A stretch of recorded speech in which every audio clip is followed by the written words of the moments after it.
We also have new reporting on Israel's campaign to target Iran's leadership after wiping out the regime's intelligence minister today. The Wall Street Journal says Israel is tracking down regime figures in their hideouts one by one. And Iranians are reporting that a sense of disorder is starting to take hold. Let's bring in Eli Kohanim, a former State Department Deputy Special Envoy under President Trump. She also left Iran as a child during the Islamic Revolution.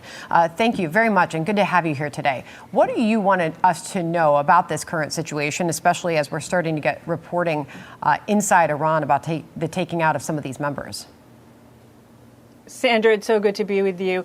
And I think what's a very exciting and interesting development is exactly what you reported. The United States and Israel are dismantling in a historic way the repression apparatus of the Islamic Republic, down to making phone calls to commanders in the field and letting them know, number one, that we know who they are, we have their names, we know who their family members are, and that they should side with Iranian protesters.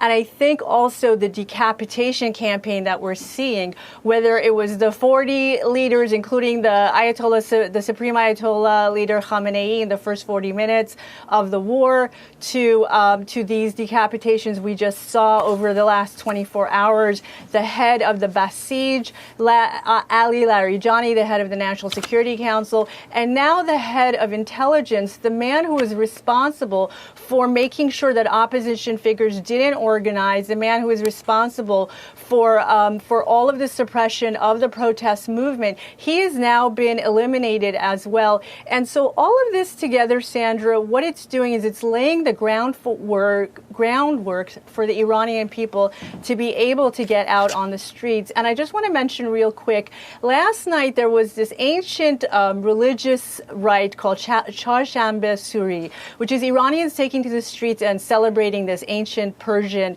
religion, jumping over fires. And the regime told Iranians not to go out and celebrate. And in fact, the Israelis told Iranians, we've got you from above, go ahead and do it. And then we saw thousands upon thousands of Iranians out in the streets celebrating despite the regime's threats. So I think that was a dry run for when we are ready for the Iranians to, in fact, go back out on the streets. That's very interesting, Ellie. This is Senator Mike Rounds earlier from the Worldwide Threats hearing on Iran's capabilities. I'll get your thoughts out of it. We have very good defensive capabilities, but it takes time for us to build our defensive capabilities. Were they building their offensive capabilities while they were negotiating with us at a faster rate than we could build defensive capabilities? Yes. Your thoughts on that? Yeah, I mean, look, the president has told us over and over again that the Iranians were posing an imminent threat. We've been tracking them for 47 years. They were relentlessly creating their ballistic missile umbrella to get to the point where they were going to sprint to that nuke. And all of this was, in fact, attacking our own personnel, our bases in the region, and of course, our allies in the region. And Sandra, you know, I think it's important for us to think about this question that the senator posed. Did we want to be kind of sitting ducks and waiting until we could develop defensive posture against this madman terror regime, which again was dedicating the country's resources to get to a nuclear bomb capacity? Why would we do that to the American people, to make ourselves sitting ducks? Why wouldn't we preemptively get ahead of that threat and protect the American people? Obviously, that's the decision that ultimately President Trump had to make, Ellie. I'll get your final thought before we go.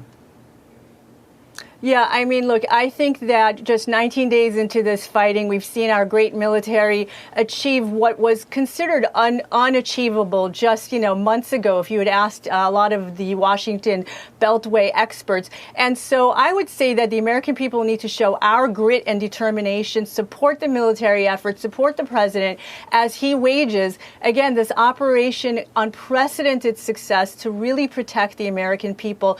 Let us just stay strong in our support.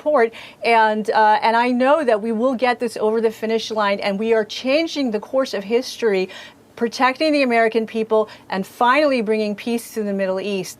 It's truly a historic time, and what we are achieving is unprecedented. Ellie, really appreciate you being here today. Thank you very much for your time. Thank you.